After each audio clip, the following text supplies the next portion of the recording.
बहुत समय पहले जब चीन छोटे छोटे राज्यों में डिवाइडेड हुआ था, तब हर राज्य का अपना एक राजा, अपना कानून और अपनी सेना थी। लेकिन इन सभी राज्यों में एक चीज कॉमन थी, डर। ये डर किसी जीव से नहीं, किसी साम्राज्य से भी नहीं, बल्कि उस साए से था जो रात में पहाड़ों से निकलकर गांव बस्तियों को खा जाता था। लोग इस अंधेरे में घूमने वाले आकार को यिनहुन कहते थे। एक पुरानी दास्तान के अनुसार यिनहुन वो आत्माएं थी जो पूर्वजों के कब्रों से उठकर इंसानों को सजा देने आती थी जब लोग धरती से विश्वासघात करते थे। कई सालों तक इस बात को सिर्फ कहानी समझा गया, लेकिन जब एक राज्य का पूरा गांव एक ही रात में गायब हो गया तो बाकी राज्य हिल गए। उस समय चीन में किन राजवंश उभर रहा था। राजा किन shi हुआंग एक बहुत ही प्रतिभाशाली और कठोर राजा था। उसने देश को एक करने का संकल्प लिया था। लेकिन एक रात उसकी सेना के कुछ जवान उस यिनहुन से टकरा गए। वे चिल्लाए, लड़े, लेकिन सुबह तक केवल एक घायल घोड़ा वापस आया। राजा किन समझ गया था, ये समस्या कोई आम दुश्मन नहीं, कोई आम युद्ध नहीं। इसका हल तलवार से नहीं, युक्ति और शक्ति से होगा। तब उसने गुप्त सभा बुलाई, जिसमें दानव विद्या के जानकार, पुराने पंडित और मंदिरों के महंतों को बुलाया गया। उन्होंने बताया कि यिनहुन का रास्ता रोका जा सकता है, लेकिन सिर्फ एक सच्ची रेखा के माध्यम से। एक ऐसी रेखा जिसमें विश्वास, चट्टान, लोहा और मांत्रिक द्रव्य मिलकर बनाए जाएं।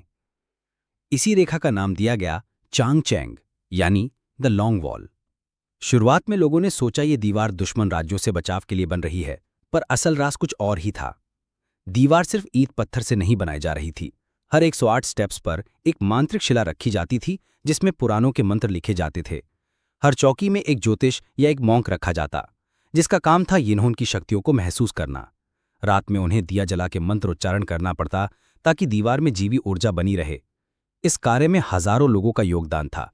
कई लोगों ने अपना जीवन गंवा दिया, न केवल कठिन परिस्थितियों में काम करने के लिए, बल्कि इसलिए भी क्योंकि जब कभी यिनहुन का झुंड किसी नए हिस्से के पास आता तो पहले वही श्रमिक घट जाते। एक रात जब दीवार का एक छोटा हिस्सा शांसी के पास बनाया जा रहा था, तब अचानक अंधेरा इतना गहरा हो गया कि मशालों की रोशनी भी दिखाई देना बंद हो गई। उस रात एक मॉन्क ने अपनी आखिरी सांस लेकर लिखा, यिनहुन दीवार से गुस्सा है, अब वे चुप रहने वाले नहीं। अगले दिन से राजा ने सभी चौकियों पर दिव्य सुरक्षा यंत्र रखने का आदेश दिया।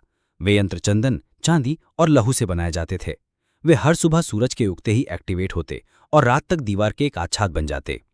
जब पूरी दीवार बन गई, जो 20,000 किलोमीटर से भी ज्यादा लंबी थी, तब लोगों ने समझा कि ये अब किसी भी दुश्मन सेना से उन्हें बचा सकती है। लेकिन राजा जानता था, ये दीवार किसी मनुष्य के खिलाफ नहीं थी, ये तो उनके खिलाफ थी जो मनुष्य के बाहर के जीव थे। अगले कुछ वर्षों तक चीन में शांति छा गई। यिनहुन की आवाजें बंद हो गईं, गांव जलना बंद हो गए, रात में लोग सो पाते थे।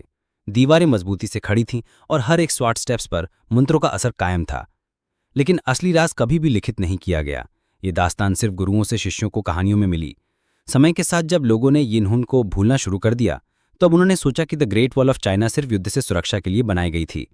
पर सच तो ये था कि अगर वो दीवार ना होती तो शायद आज चीन सिर्फ भूले हुए गांव का एक भूतिया देश होता।